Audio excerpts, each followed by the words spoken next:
기도하겠습니다.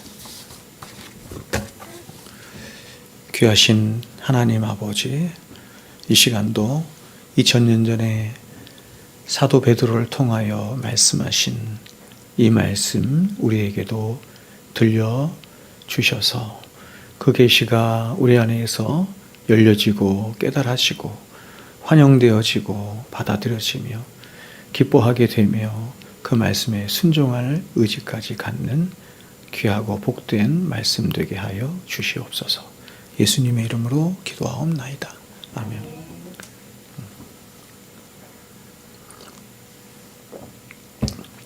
우리의 신분의 위치와 그 복됨이라는 제목으로 베드로전서 말씀 계속해서 강의하도록 하겠습니다. 우리의 삶과 우리의 신앙의 유일한 근간이 되는 것은 성경입니다. 성경 66권이죠. 이 성경은 신약과 구약으로 되어 있습니다. 신약, 구약으로 되어 있습니다. 예수님이 오시기 전에 기록한 성경을 구약 성경이라고 하고, 예수님이 오신 후에 기록된 성경을 우리는 신약 성경이다, 이렇게 말을 합니다. 구약 성경은 예수님이 오시기 전에 1500여 년경에, 그러니까 좀 더 정확하게 말하면 기원전 1446년경에 모세에 의해서 처음으로 기록이 되게 되었는데, 그것을 우리는 모세오경, 토라 이렇게 부르죠. 토라 이렇게 부르는데 이걸 모세오경이라고 합니다. 이 모세오경을 기록하기 시작하면서부터 이제 계시가 확장이 되는데, 역사서와 그리고 서신서와 시가서가 기록이 되고, 그리고 이제 여러 선지서들이 기록이 되다가 기원전 400여 년경에 이제 말라기에 의해서 말라기서가 마지막으로 기록되므로 이제 구약 성경 39권이죠. 39권이 완성이 되게 됩니다. 자, 그렇다면 이 구약 성경이, 제가 지금 구약 성경을 말씀을 일부러 드리는 것은 지금 베드로가 이 구약 성경을 언급하고 있기 때문입니다. 그러면 이 구약 성경이 지금 베드로 사도가 전하고 있는 이 베드로 전서의 말씀과 과연 어떠한 관계가 있는 것일까요? 여러분, 베드로가 이 베드로 전서 또 베드로 후서의 말씀을 기록한 목적은 저와 여러분의 구원을 위함에 있습니다. 그리고 신약의 다른 모든 서신들 역시도 저와 여러분의 구원을 위해서 기록되었습니다. 바울도, 요한도, 마태도, 마가도 모두가 다 우리의 구원을 위해서 성경을 기록하고 있습니다. 한 군데만 제가 찾아서 읽어드리면 이렇게 성경이 말씀합니다. 요한복음 20장 31절 말씀을 보시면 요한이 이렇게 말합니다. 오직 이것을 기록함은, 이것은 요한복음을 말하는 거죠. 요한복음을 기록함은 너희로, 이 요한복음을 읽는 너희로 하여금 예수께서 하나님의 아들 그리스도이심을 믿게 하려 함이요, 또 너희로 믿고 그 이름을 힘입어 생명을 얻게 하려 함이니라, 이렇게 말씀합니다. 근데 베드로는 말하기를 이렇게 사도들이 기록한 신약의 말씀만 우리의 구원에 관해서 말씀하는 것이 아니라 구약에 있는 모든 말씀들 역시도 우리의 구원에 관해서 말씀하고 있다고 오늘 본문에서 우리에게 말씀하는 거예요. 그게 10절 말씀인데 보십시오. 이렇게 말합니다. 이 구원에 대하여는 너에게 임할 은혜를 예언하던 선지자들이, 그렇죠? 그러니까 선지자들이 예언한 모든 말씀이 어떤 말씀이다? 그렇죠? 은혜의 말씀이라는 거예요. 이 은혜의 말씀을 전하는 선지자들이 연구하고 부지런히 살폈다, 이렇게 말합니다. 여러분, 구약의 선지자들이 무엇을 했냐면 우리의 구원에 대해서, 저와 여러분의 구원에 대해서 부지런히 연구하고 살피는 일을 했다는 것입니다.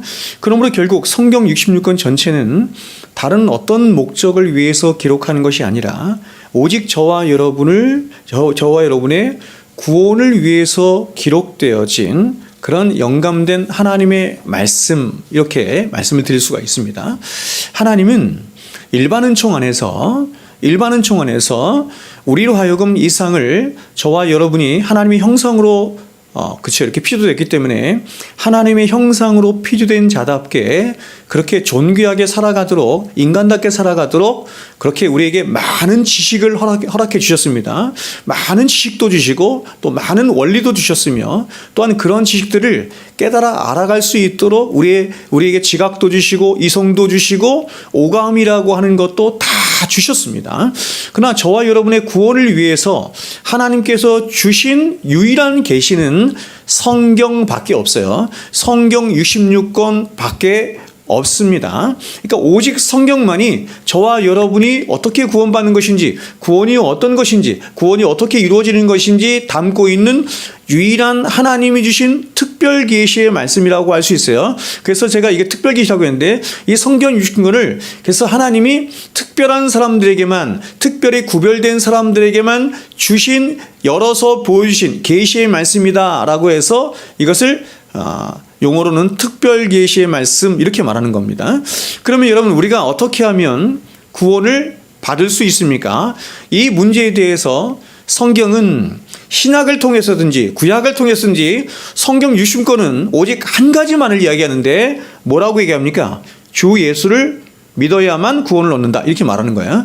주 예수를 믿어야만 구원을 얻는다 이렇게 말합니다. 그러면 왜 성경은 우리가 구원을 받는 문제를 예수를 믿는 문제와 그렇게 연관해서 그렇게 말을 할까요?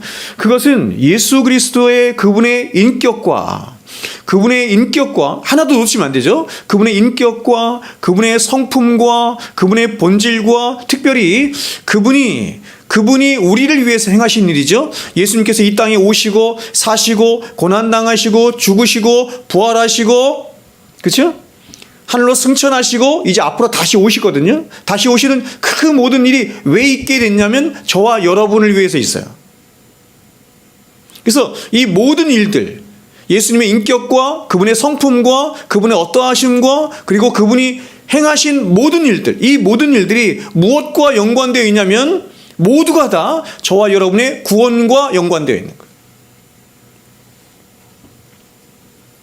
그러니까 그분의 성품 중에 혹은 그분의 인격 중에 그분의 어떤 본질 중에 하나라도 좀 잘못된 것이 있거나 부족한 것이 있으면 저와 여러분은 구원을 못 받는 거예요. 그럼 이 땅에 오시고 사시고 고난당하시고 십자가에 죽으시고 부활하시고 승천하시고 재림하시는 그 모든 일들 중에 하나라도 빠지면, 단 하나라도 빠지면 저와 여러분은 구원받을 수 없는 거예요. 우리는 복음을 굉장히 이렇게 축소해서 얘기하죠. 축소해서 어떻게 얘기냐면 우리가 예수를 믿는 것을 뭐라고 얘기하냐면 예수님이 우리를 위해서 십자가에 죽으셨음을 믿는다. 그것은 그 모든 것을 다 포괄해서 하나로 얘기하는 것이지만 제가 지금 말씀드린 것처럼 예수님의 성품과 인격과 그분의 본질과 그분이 행하신 모든 일들 중에서 하나라도 빠지면 구원 못 받아요.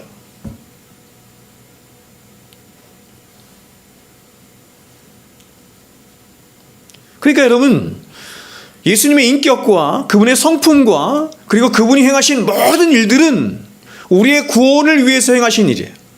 우리의 구원의 토대가 되고 우리의 구원의 근거가 되고 구원의 원리가 되는 거예요.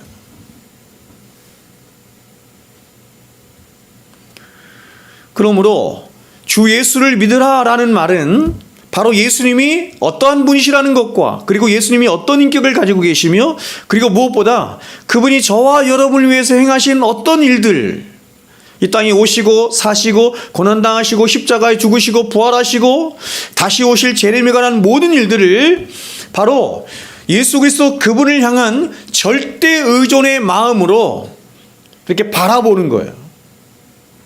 바라보는 것을 성경이 믿음이라고 했거든요. 예수님이 믿음에 대해서 말씀할 때 믿음을 어디에서 말씀했냐면 요한복음 3장에서 말했는데 3장에서 과거에 이스라엘 백성들 불뱀에 물려 죽었을 때 하나님께서 그들을 살리시기 위해서 조치하신 방법이 뭐였어요? 놋뱀이죠. 그렇죠? 왜 놋뱀이죠? 우리가 뱀이죠. 뱀의 자손이잖아요. 근데 놋이죠. 이 신성을 말하는 거거든요. 예수님을 상징하는. 높이 들리죠? 십자가에 높이 들리는 것처럼 그분이 높이 들려요. 그래서 그분을 바라보는 거예요. 그 놋뱀을 바라본 자가 살죠. 그 예수를 바라보는 자가 사는 거예요. 근데 어떤 마음으로 바라봐요? 절대 의존의 마음으로. 나는 저거 바라보지 않으면, 저분을 바라보지 않으면 난 죽어. 저분만 의지하지 않으면 난 죽을 수밖에 없어. 이런 절대 의존의 마음으로 바라보는 것을 뭐라고 한다? 믿음이라고 한다. 이렇게 말해요. 그런데 이러한 예수의 인격과 그리고 그분이 행하신 모든 일들을 성경이 복된 소식이라고 해요. 복된 소식이다라고 해서 복음, 유앙겔리온 이렇게 말하네요. 예수님의 인격도 복된 소식이고, 예수님이 어떠한 분이시라는 것, 그렇죠? 그분은 신성을 지니신 하나님이시고 우리와 같은 사람이신 분이죠. 그러니까 이런 모든 것이 복된 소식이에요. 더 나아가서 그분이 우리를 위해서 이 땅에 오시고 사시고 고난당하시고 죽으신 모든 것이 우리에게 복된 소식이에요. 왜냐하면 다 우리의 구원과 우리의 영광을 위한 것이기 때문에. 근데 베드로는 말하기를 이 복음이, 다시 말해서 예수 그리스도에 관한 이야기가 신약에만 있지 않고 구약에도 동일하게 있다, 이렇게 말하는 거예요. 자, 1장 11절 한번 보세요. 이렇게 말하죠. 자기 속에 계신 그리스도의 영이 그 받으실 고난과 후에 받으실 영광을 미리 증언하여 누구를 또는 어떠한 때를 지시하시는지 상고하니라. 선지자들이 그렇게 했다는 것입니다.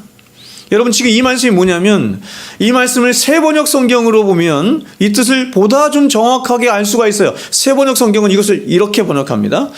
누구에게 또는 어느 때에 이런 일이 일어날 것인지를 그들이 연구할 때, 선지자들이 연구할 때, 이런 말이죠. 선지자들이 연구할 때 그들 안에 계신 그리스도의 영이 그리스도에게 닥칠 고난과 그 뒤에 올 영광을 미리 증언하여 드러내 주셨습니다. 이렇게 말해요.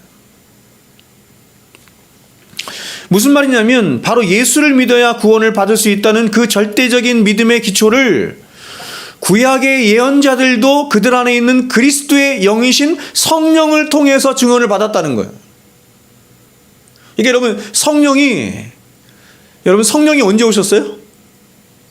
오순절 성령 강림 사건 때 오셨잖아요. 그렇죠? 그러면 구약시대에는 성령이 안 계셨나요? 그렇지 않다는 거예요, 여러분. 구약시대에도 동일하게 성령이 계셨어요. 예수님이 2000년 전에 이 땅에 오셨죠? 그럼 구약시대에는 예수님이 안 계셨는가? 예수님이 일하시지 않으셨는가? 아닙니다. 구약시대에도 예수님이 일하셨어요.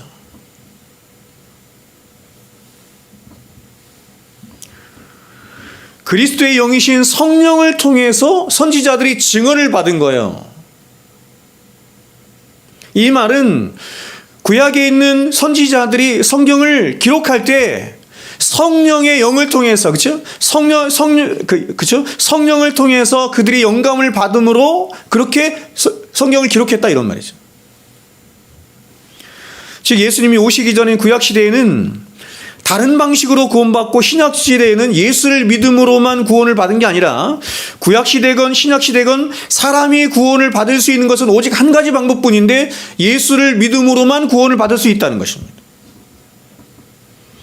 즉 구약 시대의 예언자들이 하나님께 영감을 받아서 예언하는 것은 다른 것이 아니라 바로 메시아이신 예수에 대해서 예언을 한 것인데, 그 예수님에 대해서 무엇을 예언한 것인가 하면 바로 그 예수를 믿어야 구원을 받을 수 있다라고 하는 것을 예언했다, 이런 얘기예요.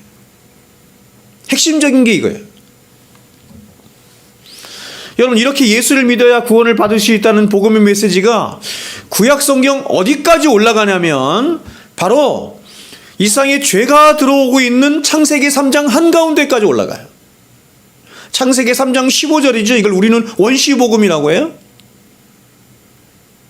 창세기 3장에 죄가 들어오는 장인데, 죄가 들어오는 한가운데 복음이 임하는 거예요. 그게 3장 15절 말씀이죠. 이렇게 말합니다. 내가 너로 여자와 원수가 되게 하고 내 후손도 여자의 후손과 원수가 되게 하리니 여자의 후손은 내 머리를 상하게 할 것이요 너는 그의 발꿈치를 상하게 할 것이니라 하시고, 이미 하나님은 죄가 들어오고 있는 창세기 3장의 3장 15절의 말씀에서 이미 선고하셨어요. 그분은 하나님이시죠. 뭘 선고하셨어요? 예수님이 오셔서 사단의 머리를 박살내고 당신의 백성들을 구원하실 것을 선고하신 거예요. 여러분, 지금 이 원시복음은 신약의 복음만큼이나 아주 선명하지는 않습니다. 구약의 말씀들은 아주 희미해요. 그러나 이 원시복음 역시 하나님이 예수 그리스도를 통해서 사단을 진멸하시고 이 세상을 구원하실 것이라고 하는 그 복음의 내용이 충분히 담겨져 있어요. 우리가 잘 알고 있듯이 15절에서 말씀한 여자의 후손이 다른 누구를 말하는 것이 아니라 바로 예수 그리스도를 가리키는 것입니다.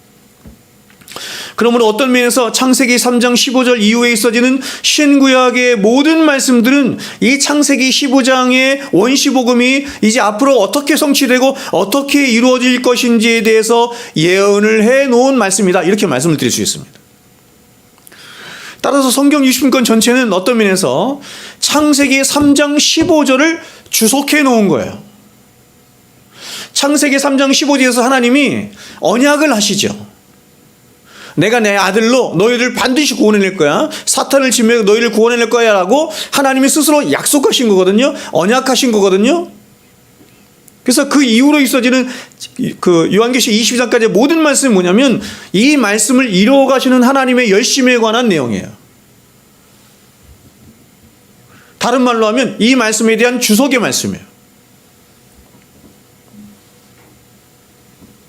그 모든 말씀의 핵심 내용은 뭐냐면 오직 오롯이 사람이 인간이 구원받을 수 있는 것은 예수 그리스도를 통해서만 구원을 받을 수 있다라고 하는 그 한 가지 메시지.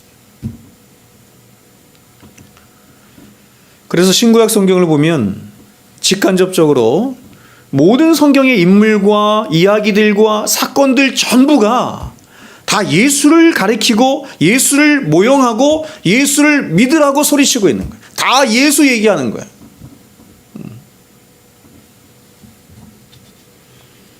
그래서 사도 베드로 역시도 저와 여러분이 구원을 받을 수 있는 유일한 길이 오직 예수를 믿는 그 믿음을 통해서만 가능함을 강조해서 말하는 것입니다.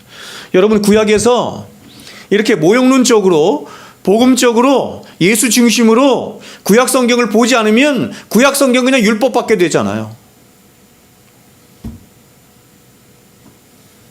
5절 보세요. 이렇게 말합니다. 너희는 말세에 나타나기로 예비하신 구원을 얻기 위하여 믿음으로 말미암아 하나님의 능력으로 보호하심을 받았느니라. 무슨 말이냐면 우리가 구원받을 수 있는 것은 오직 하나인데 예수 그리스도를 믿음으로만 구원을 받을 수 있다, 이 얘기하는 거예요. 신구약 성경 전체는 다 이야기하고 있는, 이야기를 하고 있는. 다른 이로서는 구원을 받을 수 없죠? 요한이 말한 것처럼 다른 이로서는 구원을 받을 수 없어요. 구원을 받을 만한 이름을 예수 이외에 다른 이름을 주신 적이 없어요, 하나님이. 그래서 다른 종교나 세상 사람들로부터 기독교가 굉장히 편협하다, 굉장히 독선적이다, 이런 말을 듣는 이유가 여기 있는 거예요. 기독교는 굉장히 독선적입니다. 자기만 옳다고 얘기해요. 오직 예수만이 구원을 받을 수 있는 근거가 된다, 이렇게 얘기해요. 그래서 이 진리에는 타협함이 없어요. 그런데 사도는 우리가 이렇게 예수를 믿는 것을 8절에서는 무엇과 연관시켜서 말하냐면 뭐예요? 예수님을 사랑하는 것과 연관시켜서 말해요. 예수를 믿는 게 뭐냐? 예수를 믿는 게 예수를 사랑하는 거예요. 예수를 믿는 것의 목적이 뭐냐? 예수를 사랑하게 하는 거예요. 그리고 그렇게 예수를 믿은 결과가 뭐냐면 9절에서 뭐라고 얘기하냐면 영혼의 구원을 받는다. 자, 8절 9절 보세요. 예수를 너희가 보지 못하였으나 사랑하죠. 굉장히 신비스러운 거죠. 보지 않았는데, 만나지도 못하는데, 경험하지도 못했는데 사랑해요. 그렇죠? 이 얘기는 뭐냐면, 자, 여러분, 우리가 오감으로는 보지 못했지만 다른 어떤 감각을 통해서 그분을 본 거예요. 그분을 만난 거예요. 그분을 경험한 거예요. 그분의 사랑을 느낀 거죠. 그렇죠? 영적인 감각으로 우리에게 영이 살아난 거예요. 우리 안에 영이 살아남으로 그 영의 감각으로, 세상 사람들은 알 수 없는 영의 감각으로 영이신 하나님을 감각하고 그분을 감지하며 그분을 사랑하며 그분을 의존하게 되는 거예요. 근데 그걸 뭐가 하냐면 우리 안에는 믿음이 그렇게 한다, 이렇게. 그래서 이렇게 말하죠. 이어서 이제도 보지 못하고 믿고 말할 수 없는 영광스러운 즐거움으로 기뻐하니 믿음의 결국 곧 영혼의 구원을 받음이라. 그래서 우리가 히브리서 11장을 보면 구약의 수많은 믿음의 선지인들이 등장하는데 그들 모두가 다 한 사람도 빠짐없이 어떻게 구원받았어요? 믿음을 통해서만 구원받았어요. 그래서 히브리서 11장에 나타난 수많은 믿음의 위인들을 쭉 열거하고 결론이 뭐냐면 믿음의 주여 우리를 온전케 하시는 이인 예수를 바라보자요. 그러니까 여러분 히브리서 11장에 나와 있는 모든 사람들 믿음의 사람이라고 하죠. 누구를 믿었다는 거예요? 예수를 믿었다는 거예요. 그러니 너희들도 너희의 믿음의 주가 되고 너를 온전케 하는 그 예수를 바라봐라 이렇게 말하는 거죠. 예수를 믿지 않고 구원받을 만한 다른 이름을 주신 적이 없어요. 하나님이. 그렇다면 어떻게 해서 누구는 예수를 믿는 믿음이 생기고 또 어떤 사람에게는 왜 믿음이 생기지 않는 것일까요? 사도는 그것을 이렇게 말해요. 오직 은혜로 말미암은 것이다 이렇게 말해요. 우리의 구원은 오직 은혜로 말미암은 것이다 이렇게 말해요. 근데 이것을 이렇게 표현했어요. 3절 보세요. 우리 주 예수 그리스도의 아버지 하나님을 찬송하리로다. 그의 많으신 긍휼대로 예수 그리스도를 죽은 자 가운데서 부활하게 하심으로 말미암아 우리를 거듭나게 하사 산 소망이 있게 하시며 하나님의 긍휼하심으로 말미암아 보세요. 하나님의 긍휼하심은 하나님의 사랑의 한 지평이에요. 하나님의 사랑이 하나님의 긍휼로 나타나거든요. 근데 그 긍휼하심이 사람들에게 무엇으로 나타나냐면 예수 그리스도 자신의 아들을 십자가에 내주는 십자가의 사랑으로 나타났다는 거예요. 십자가의 사랑으로 나타났는데 그 십자가에서 나타난 게 뭐냐면 은혜로 나타났다 이렇게 말해요. 성경이. 그러니까 하나님의 긍휼하심으로 말미암아 다시 말해서 하나님의 긍휼하심으로 말미암은 그 하나님의 은혜의 나타남으로 말미암아 우리가 구원을 받게 되었다. 성경이 이렇게 말하죠. 그래서 바울은 에베소 2장 8절에서 이렇게 말하죠. 너희가 그 은혜로 인하여 믿음으로 말미암아 구원을 얻었나니 이것이 너희에게서 난 것이 아니요 하나님에게서 난 것이니 하나님의 선물이라. 근데 오늘 본문 10절을 보면 바로 이렇게 구원이 오직 은혜로 말미암아 된 것이라고 하는 것을 이미 구약의 선지자들이 부지런히 연구하고 살펴서 그것을 이미 구약에서도 말했다는 거예요. 그러니까 복음을 예수 그리스도를 구약에서도 이미 얘기를 했는데 계속 얘기를 하는데 그 복음이 어떤 복음이다? 은혜의 복음이라는 것을 구약에서부터 계속 얘기를 했다는 것입니다. 10절 한번 보세요. 이렇게 말합니다. 이 구원에 대하여는 너에게 임할 은혜를 예언하던 선지자들이 연구하고 부지런히 살펴서 이렇게 말합니다. 근데 지금 베드로가 이렇게 구원을 이야기하면서 특별히 선지자들을 언급하고 있는 이유가 있어요. 그것은 바로 신약의 성도들이 구약 시대의 선지자들보다 얼마나 큰 특권을 가진 자인가 하는 것을 지금 이 베드로가 강조하기 위함이에요. 여러분 신약에 있는 구약에 있는 선지자들은 하나님께로부터 직접 계시를 받은 자들이죠. 영감을 받아서 예언을 직접 한 사람들이에요. 그럼에도 불구하고 지금 이 사도는 뭐라고 얘기냐면 그러한 선지자들보다 하나님께 직접 계시를 받은 선지자들보다 예언을 한 선지자들보다 이 교회 시대 신약 시대를 살아가는 너희가 훨씬 더 복되고 영광스러운 존재다 이 얘기하는 거예요.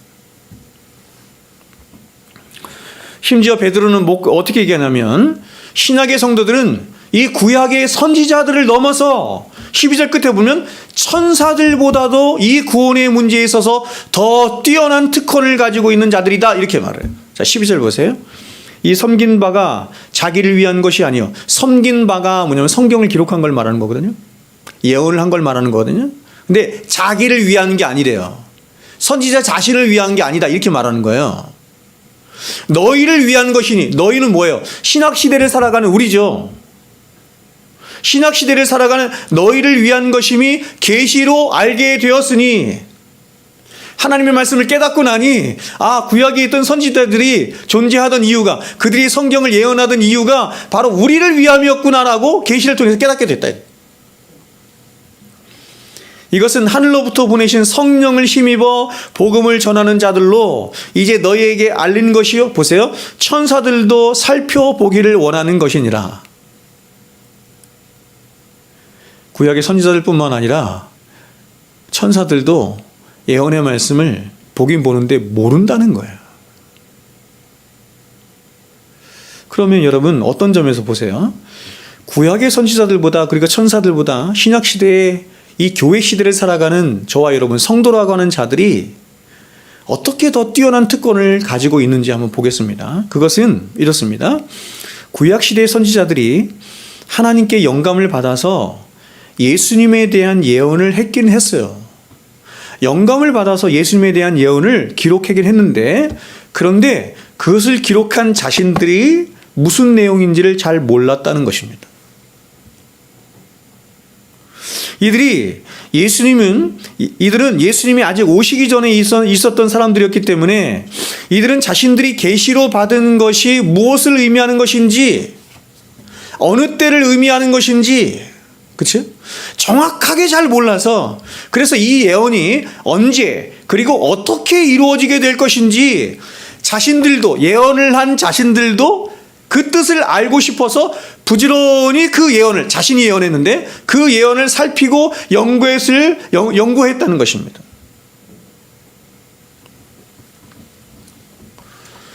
자, 여러분, 우리가 보통 구약의 선지자들을 생각할 때 구약의 선지자들이 갖는 가장 중요한 이 사명을 뭐라고 생각하냐면 미래에 일어날 일들에 대해서 예언하는 일이다, 이렇게 생각해요. 그렇죠? 선지자잖아요. 그렇죠? 제가 이것을 이제 신대원 때 배웠던 기억이 제가 나는데,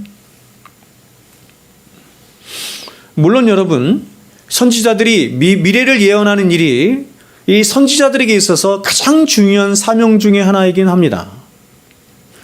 그러나 구약의 선지자들이 갖는 가장 우선적이고 본질적인 사명은 뭐냐면 하나님의 대언자로 있는 거예요.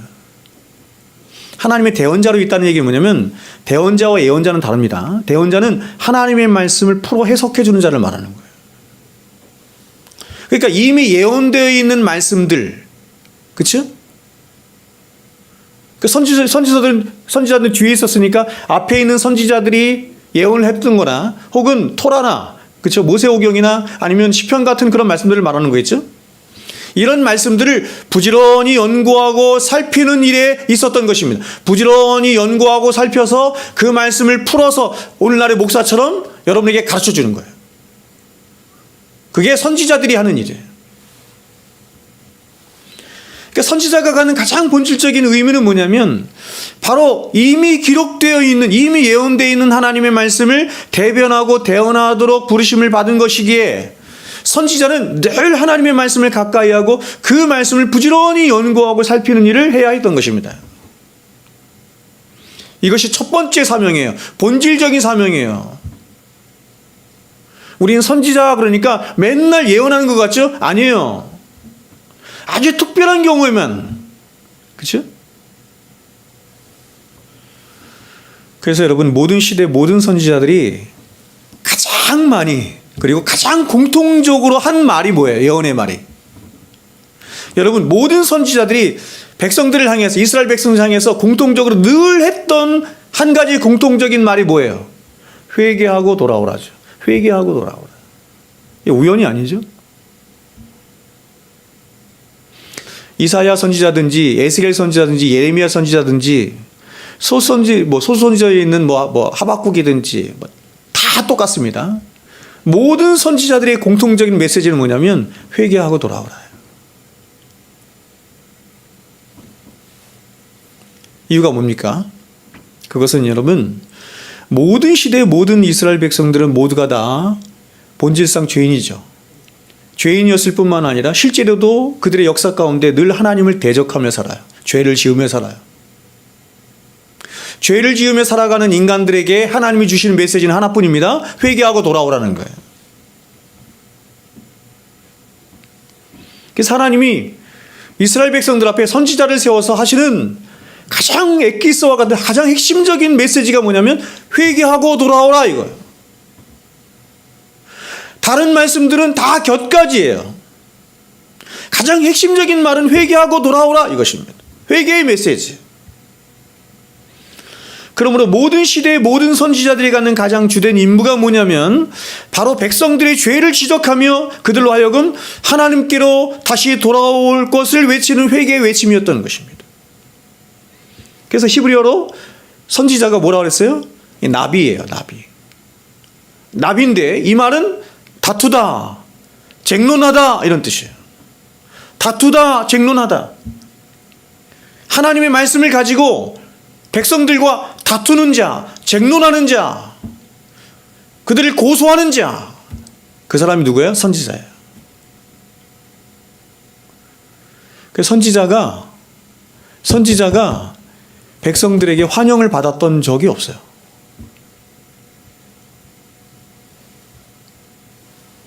그러므로 여러분 보세요.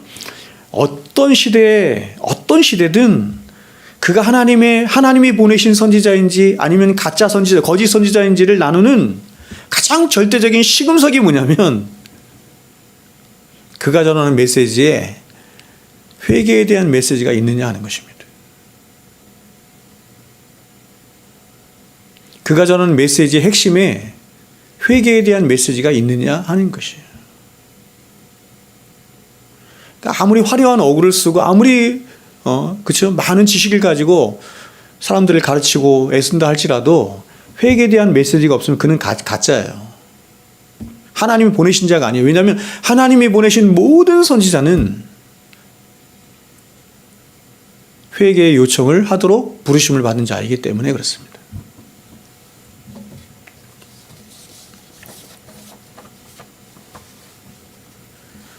이것이 첫 번째 사명이고 이와 더불어서 선지자들이 가진 두 번째 사명이 바로 그것입니다. 다가올 미래의 일들에 대해서 예언하는 거예요. 그래서 12절을 보면 이렇게 말해요. 이 섬긴 바가 예언을 했다는 거예요. 예언을 한 바가 섬긴 것을 예언을 했다 이렇게 말을 해요. 이 섬긴 바가 자기를 위한 것이 아니요 너희를 위한 것임이 계시로 알게 되었으니. 선지자 자기는 구약시대 살아가죠? 너희는 지금 어느 시대예요? 신약시대잖아요.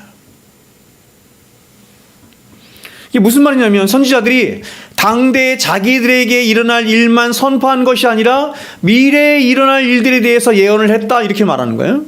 그런데 이들이 이렇게 자신들이 예언을 했음에도 불구하고 그렇게 자신이 예언한 일들이 과연 언제 그리고 어떻게 일어날 것인지 몰라요. 그래서 그 말씀을 알고자 부지런히 자신들도 연구하고 말씀을 살피는 일을 했다 이런 말이에요.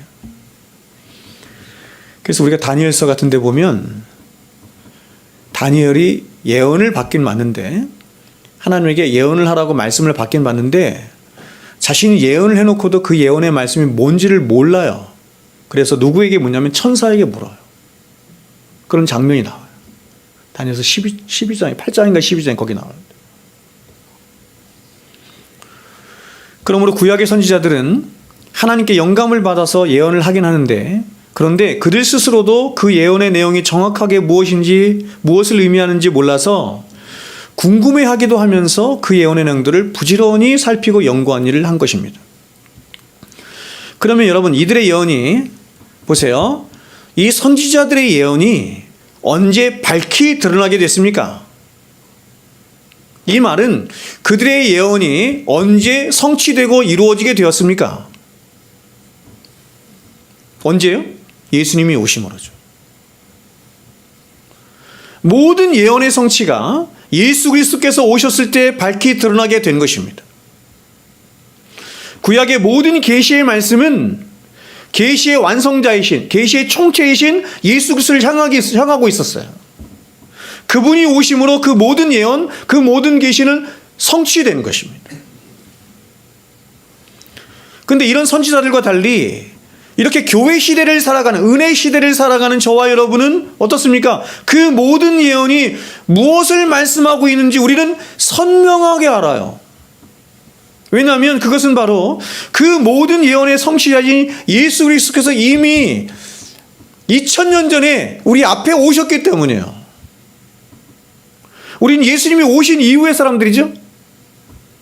이런 의미에서 사도는 교회를 살고 있는 저와 여러분이 정말 놀랍고 특별한 특권을 지닌 존재라고 말하는 거예요. 그게 12절이에요. 이렇게 말해요.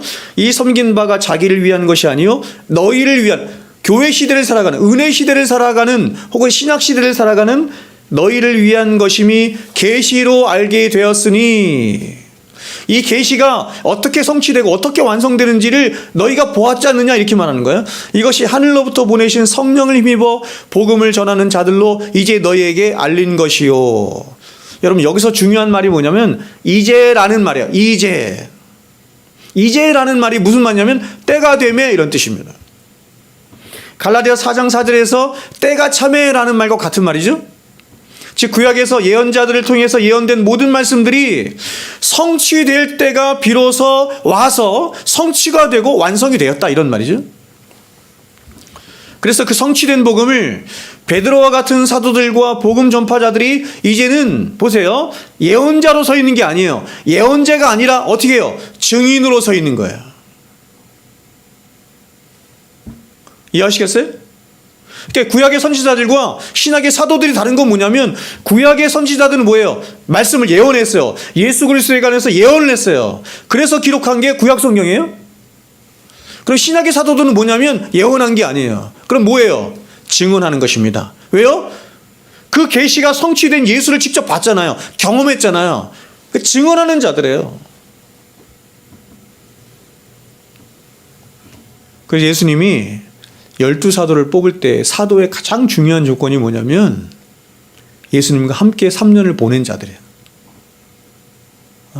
예수님의 모든 것을 직접 보고 경험한 자들이어야 되는 거예요. 이게 사도의 첫 번째 조건이에요. 그냥 들은 것으로 하지 않아요? 들은 것으로 하지 않아요. 어떻게 해요, 그럼?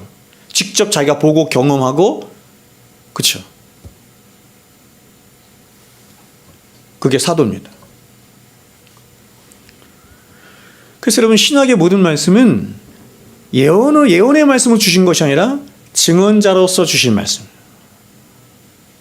그래서 지금 베드로는 구약시대의 예언자들과 그리고 그 모든 예언이 성취된 시대를 살아가는 교회 시대의 성도들을 비교하면서 교회 시대를 살아가는 성도들이 과연 얼마나 이 구약시대의 선지자들과 비교할 수 없을 만큼, 아니 천사들과도 비교할 수 없을 만큼 얼마나 복되고 귀한 특권을 가진 자인가 하며 말하는 거예요. 지금 말하고 있는 대상이 누군데요? 네로 황제 치하에서 고난받고 있는 성도들이에요. 지금 이 베드로전서가 격려의 서신이란 말이에요. 그러니까 어떤 식으로 격려하냐면 이렇게 격려하는 거예요.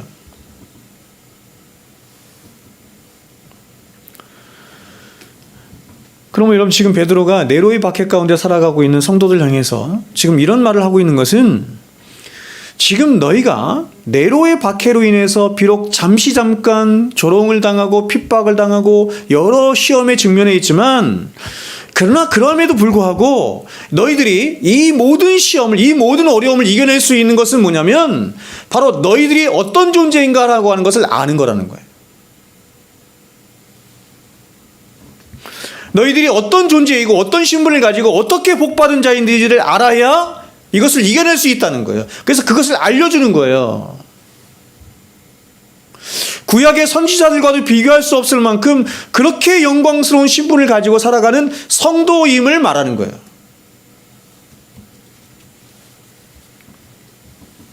그러므로 그런 신분을 가진 너희는 너무나 위대한 존재이기 때문에 절대로 실망하거나 낙심하거나 냉소하지 말고 하나님이 주신 그 귀한 산소망 가운데 인내함으로, 참음으로, 믿음으로 살아가는 것을 절대 포기하지 말아라, 이렇게 말합니다. 여러분, 베드로가 서두에서 말한 것처럼 저와 여러분은 이 땅을 잠시 다녀가는 순례자이고 나그네이며 외국인과 같은 자들이다, 이렇게 말을 합니다. 성경은 끊임없이 그렇게 얘기하는 거예요. 그래서 여러분, 창세기에서 하나님께서, 그렇죠? 하나님 당신의 백성들을, 택한 자들을 이게 보여주시면서 그 모든 사람들, 그렇죠? 첫 번째 사람들이 누구였어요? 족장들이잖아요. 아브라함, 이삭, 야곱. 그렇죠? 근데 이 모든 사람들이 이 세상을 어떻게 살다 갔어요? 다 하나같이 나그네처럼 살다 갔잖아요. 나그네처럼. 그럼 이스라엘 백성도 어떻게 살아갔어요? 민족적인 교회, 민족적인 교회를 상징하는 이스라엘 백성도 이 세상을 어떻게 살다 갔어요? 나그네처럼 살다 갔죠. 다 나그네. 그러나 우리는 아무런 목적도 없이 그렇게 살아가는 그런 정처 없는 나그네와 같은 자들이 아니라 바로 살아가야 할 분명한 목적과 의미를 지니고 살아가는 영광스러운 순례자들이에요. 이미 승리가 확정된 순례자들이에요. 왜냐하면 바로 저와 여러분은 오늘 사도가 말하는 것처럼 구약에서 면면이 흘러오던 그 예언이 다 성취된 것을 역사 속에서 역사적으로 다 보고 들었을 뿐만 아니라 성령 안에서, 우리에게 주신 성령 안에서 그 모든 사실들을 영적으로 믿고 누리며 살아가는, 그래서 이 세상 누구에게도 빼앗기지 않는 산 소망을 가지고 살아가는 자들이 신약의 성도들이기 때문에 그렇습니다. 그러므로 비록 우리는 이 세상 사람들과 똑같이 이 세상에서의 땅의 시문으로 그렇게 잠깐 살아갈 것이지만, 그러나 우리는 구약의 모든 예언의 말씀들이 하나도 빠짐없이 다 이루어지고 성취된 것을 역사적으로, 이게 망상이 아니에요. 역사적으로, 그리고 성령 안에서 다 보고 믿고 경험한 자들이자, 또한 그로 말미암아 영원히 쇠하지 않을 영생에 대한 산소망을 가지고 살아가는 자들이기 때문에 절대로 세상 사람들처럼 그렇게 살지 않아요. 세상 사람들처럼 그렇게 쉽게 낙심하거나 혹은 쉽게 포기하거나 혹은 세상 것들에 일희일비하는 삶을 살아가거나 하지 않고, 더 나아가서 그런 세상의 것들을 탐하며 살아가지 않아요. 나그네가, 여러분 잠시 다녀가는 나그네가 세상 것 탐하며 살아가는 사람 봤습니까? 오히려 저와 여러분은 이제 이 세상의 모든 역사와 그리고 하늘의 모든 비밀들까지 성령 안에서 열어 보여주신 그 계시 안에서 미리 보고 알았으며 확신하기에 우리는, 제가 지난 주일날도 말씀드린 것처럼 세상에서 어떤 일이 일어나도 놀라지 않아요. 여러분 이 요한계시록 같은 데를 읽어보시면, 마태복음 24장도 마찬가지고, 지금 이렇게 계엄 사태가 일어나고 코로나가 터지고 세상에 막 전쟁이 일어나고 기근이 일어나고 이런 거 아무것도 아닙니다. 7 인재앙, 7 나팔재앙, 그리고 7 대접재앙, 이것이 보세요. 7 인재앙 때는 4분의 1이 죽고, 7 나팔재앙 때는 3분의 1이 죽고, 대접재앙 때는 다 죽어요. 이 말은 뭐냐면 그 재앙이 점점점 증가된다는 거예요. 강화된다는 거예요. 말세로 가면 갈수록. 그러니까 지금 우리가 경험하고 있는 것은 앞으로 있게 될 어떤, 그렇죠? 하나님이 내리신 심판과 재앙에 비하면 아무것도 안 주셨어요. 그리고 이러한 모든 재앙들이 있어야 할 것을 성경이 말씀해. 성경은 절대로 저와 여러분의 미래가, 이 세상의 미래가 핑크빛처럼 낼 것처럼 그렇게 말씀한 적이 한 번도 없어요. 이 세상은 장망성이래요. 장차 망할 도성이라고. 점점 나빠질 겁니다. 그렇죠? 연력학 제1법칙, 제2법칙, 제3법칙, 제2법칙이 엔트로피 법칙이죠? 세상이 점점 쓰레기가 쌓아진다는 거잖아. 제가 말씀드렸죠? 무질서해진다는 거 아니에요. 그래서 그것이 폭파돼서 망한다는 거 아닙니까? 그렇게 된다고 성경이 말씀합니다. 하나님의 심판이 이루어진다. 그래서 여러분, 그리스도는 이걸 알아요. 세상 사람들은 그렇게 생각하지 않죠? 세상 사람들은 그렇게 생각하지 않아요. 이 세상이 망할 거라고 생각하지 않아요. 여러분, 세상 사람들이 얼마나 여러분 지독하게 악하냐면, 지금 우리는 TV나 매스컴을 통해서 얼마든지 보죠? 그리고 역사 속에서 얼마든지 경험하죠? 코로나와 같은 이런, 그쵸? 이런 바이러스가 최근 4년에 한 번씩 이렇게 돌잖아요. 지금 돌 때 됐어, 벌써. 환경적으로, 여러 가지 면에서 그 환경학자들에 의하면 이제 이 지구가 이제 얼마 견디지 못한다고 얘기하잖아요. 이미 늦었다라고 얘기하잖아요. 지구가 멸망할 수 있는 요소가 너무 많아요. 너무 많아요. 근데 사람들은 지구가 멸망할 거라고 생각하지 않아요. 그렇죠? 여전히 헛된 긍정의 힘에 사로잡혀 있어요. 제가 주일날로 말씀드린 것처럼 예수님께서 말씀하시잖아요. 야, 너희가 어떻게 이렇게 자연의 현상들을 보면서 그것을 분별할 줄 알면서 어떻게 너가 이 시대를 분별할 줄 모르냐. 예수님께서 마태복음 24장을 통해서, 다니엘서를 통해서, 혹은 요한계시록을 통해서 말세가 되면 될수록 이 세상이 어떻게 될 것을 다 분명히 말씀해 주셨는데 안 믿는 거죠. 그래서 때가 가까운 줄로 생각하지 않는 거예요. 세상이 망할 거라고 생각하지 않는 거예요. 그래서 성경은 주구장창 얘기하는 건 뭐냐면, 끊임없이 얘기하는 것은 세상은 망한다. 망한다. 장차 망할 도성이다. 무엇으로 망하냐면 하나님의 심판으로 망한다. 하나님의 심판이 반드시 있다는 것입니다.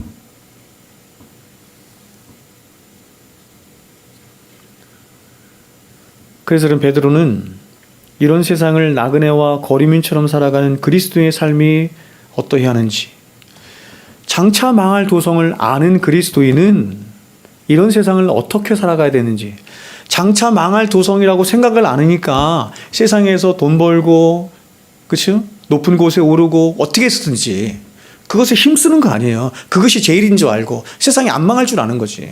근데 세상이 망할 거라고 생각한다면 그렇게 하겠어요? 정말 귀한 것에 자신을 들이며 살지 않겠어요? 그래서 베드로가 그렇게 얘기하는 거예요. 2장에 보면 11절 12절에 사랑하는 자들아, 거류민과 나그네와 같은 너희를 권한다. 거류민과 나그네 같은 삶을 살아가는 너희를 권한다. 영혼을 거슬러 싸우는 육체의 정욕을 제어하라. 너희가 이방인 중에서 행실을 선하게 가져 너희를 악행한다고 비방하는 자들로 하여금 너희 선한 일을 보고 오시는 날에 하나님께 영광을 돌리게 하려 함이라. 그렇죠? 지금 사도 베드로가 지금 권면의 메시지는 두 가지죠. 크게 두 가지죠. 하나는 뭐냐면 영혼을 거슬러 싸우는 육체의 정욕을 제어하는 거예요. 정욕대로 살면 안 된다는 거예요. 두 번째는 뭐냐면 이것입니다. 우리의 행실을 선하게 가지라는 거예요. 우리의 행실을 선하게 갖는다라고 하는 것은 단순히 우리가 윤리도덕적으로 살거나 착하게 사는 것을 의미하는 것이 아니에요. 선이신 하나님 편에서 살아야 된다, 이렇게 말하는 거예요. 선이신 하나님 편에서 하나님의 선하시고 기뻐하시고 온전하신 뜻 가운데 하나님을 위하여, 하나님의 나라를 위하여, 그분의 영광을 위하여 살아가는 자가 되라, 이렇게 얘기하는 거예요. 자, 여러분, 이러한 그리스도의 삶에 대해서 사도 바울도 우리에게 이렇게 권면하며 말했습니다. 고린도후서 6장 말씀이죠. 제가 너무 좋아하는 말씀인데 이렇게 말씀합니다. 우리가 이 직분이 비방을 받지 않게 하려고 무엇이든지 아무에게도 거리끼지 않게 하고. 이 말씀은 1차적으로는 이 직분, 그러니까 복음을 전하는, 말씀을 전하는 자신과 같은 그치 주의 종들을 말하는 것이기도 하지만 넓게 말하면 모든 그리스도인을 말하는 거예요. 아무에게도 거리끼지 않게 하고, 그렇죠?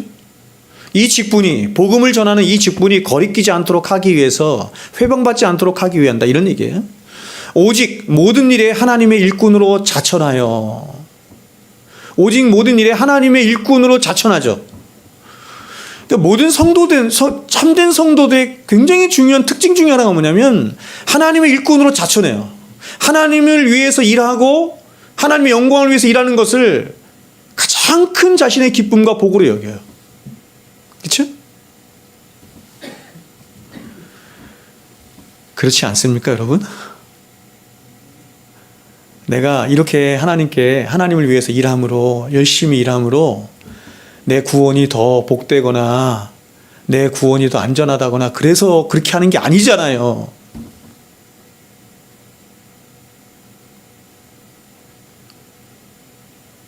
여러분, 저도 하루하루 맨날 싸우는데 어떤 건 시간 낭비하고 싶지 않거든요. 열심히 최선을 다해서 저에게 주어진 삶을 살고 싶어요. 근데 한쪽에서는 제 육신이 바라 그래. 막 쉬고 싶다고. 놀고 싶다고, 다른 거 하고 싶다고 봐라 그래. 이게 싸우거든요, 계속. 그러면 내가 왜 그렇게 열심히 살고 싶냐? 누가 보지 않는데도 왜 계속해서 그냥 시간 나면 더 책 보고 싶고, 왜 더 그렇게 안 해도 제가 할 수 있어요. 그렇게 안 해도 제가 목회할 수 있고 말씀 전할 수 있고 할 수 있어요. 항상 거룩한 열심으로 살거든요. 이유가 뭐냐면 그냥 그런 마음이 있는 거야. 순간순간 주님을 위해서 나를 드리고 싶은, 주님을 위해서 누굽니까? 조지 필드가 얘기했던 것처럼 썩어 없어지는 삶이 아니라 닳아 사라지는 삶을 살고 싶은 거예요. 모든 삶의 순간순간이 그분께 드리는, 그분을 위해서 사는 삶이 되고 싶은 마음이 한편에 있는 거예요. 그렇죠, 여러분? 내가 이렇게 살면 하나님이 더 큰 상 주시겠지. 천국에 가면 더 큰 집에 살겠지. 그런 번영주의자들이 얘기하는 거란 말이에요.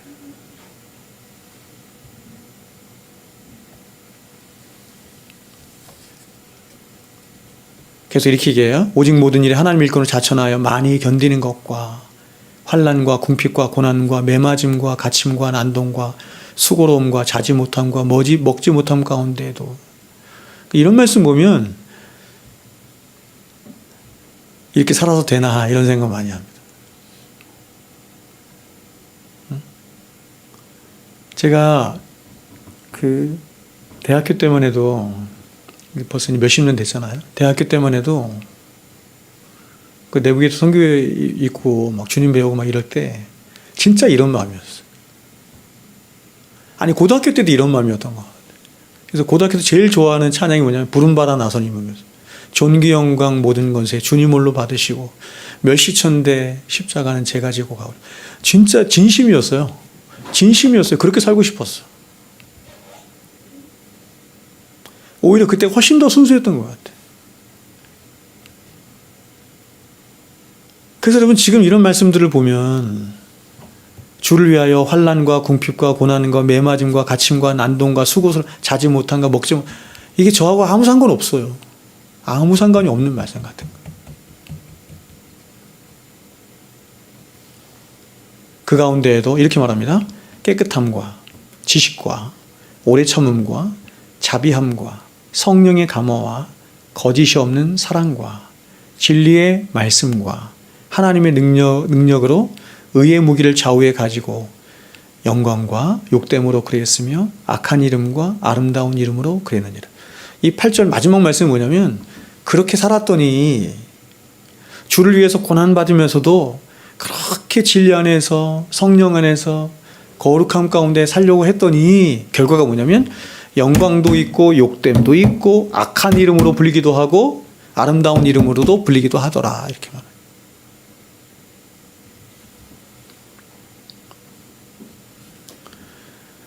예수 그리스도의 십자가를, 그 십자가에 새겨진 하나님의 사랑을 진실로 경험한 모든 진실한 성도들의 삶의 한 가지 공통점이 뭐냐면 자천하는 거예요.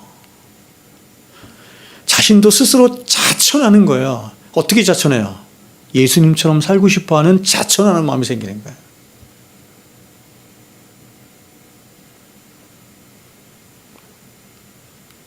모든 시대를 막론하고 모든 구원받은 하나님의 백성들의 아주 공통적인, 여러분, religious affection이 뭐냐면 그분을 닮고 싶고 그분을 따라가고 싶고 그분을 배우고 싶고 그분 가신 길을 나도 가고 싶어하는 그런 affection이 생기는 거예요.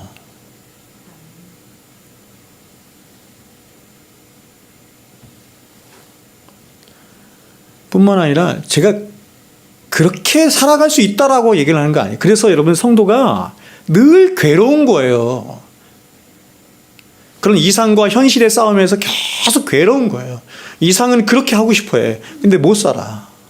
그래서 하나님 앞에서 맨날 울고 회개하고 하는 거예요.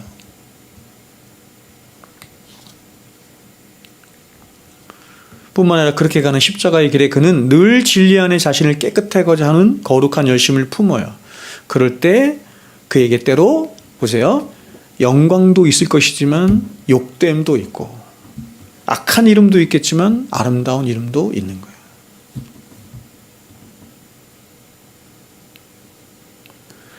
여러분은 예수님 때문에 여러분이 욕됨을 받아본 적이 있습니까?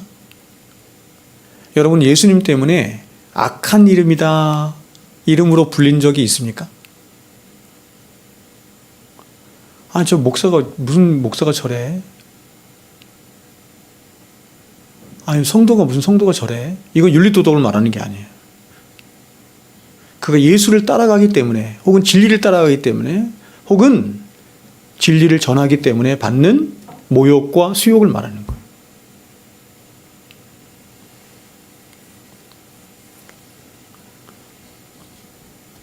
그래서 어떤 목사님이 저에게 이렇게 고백하는데 제가 참 그 마음이 귀했습니다. 이 목회를 성공적으로 굉장히 이렇게 겉으로 볼 때 너무 이렇게 하시는 분인데 이렇게 얘기하더라고요.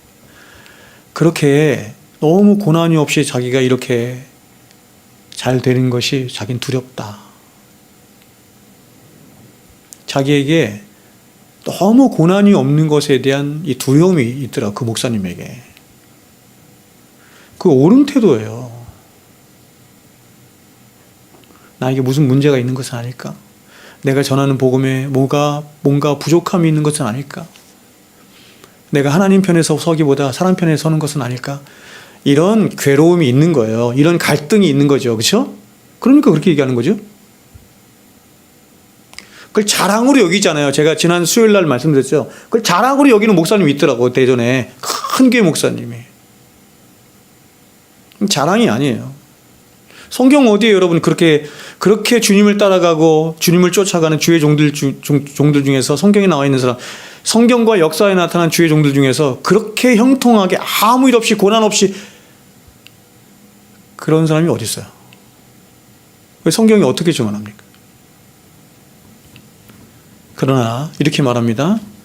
자, 말씀 맺겠습니다. 이렇게 살아가는 사람이야말로 진짜 하나님이 기뻐하시며 인정하시는 참된 성도의 삶을 살아가는 자다. 이렇게 성경이 말해요. 그래서 사도가 이어서 아까 말씀에 이어서 이렇게 말하는 거예요. 우리는 그렇게 살아간 우리는 속이는 자 같으나, 다른 사람이 볼 때는 우리 속이는 자 같으나 참되고 무명한 자 같으나 유명한 자요. 죽은 자 같으나 보라 우리가 살아있고 징계를 받는 자 같으나 죽임을 당하지 아니하고 근심하는 자 같으나 항상 기뻐하고 가난한 자 같으나 많은 사람을 부유하게 하고 아무것도 없는 자 같으나 모든 것을 가진 자로다. 그러니까 여러분 세상 사람들이 보는 시각과 하나님이 보시는 시각이 완전 다르죠?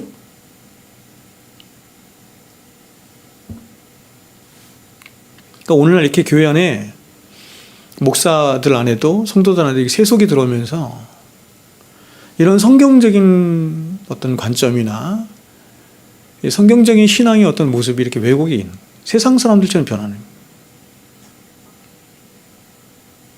세상 사람들처럼 그렇게 그런 성공이 교회 안에 이렇게 들어오는 거예요. 성경은 반대로 얘기해요. 오히려 예수님 때문에 고난당하고 예수님 때문에 핍박당하고 예수님 때문에 욕됨도 있고 욕됨만 있는 건 아니에요. 영광도 있어요. 욕됨이 있고 예수님 때문에 악한 이름이라 불리기도 해요. 근데 성경은 말씀하기를 그렇게 살아가는 자가 참되고 그렇게 사는 자가 부유하고 그렇게 살아가는 자가 결국 모든 것을 가진 자로다. 이렇게 말씀합니다. 참 여러분 이러한 복음의 순수함의 열정이 어느새부턴가 너무 많이 우리에게 잃어버렸다 이런 생각이 제가 들어요. 저 자신도 마찬가지고.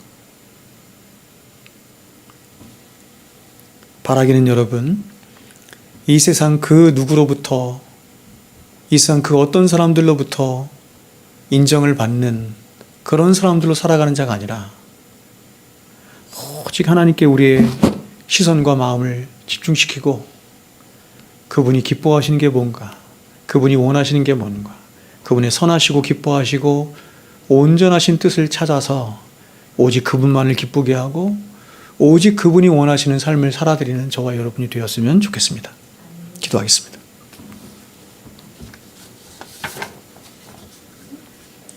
귀하신 주님,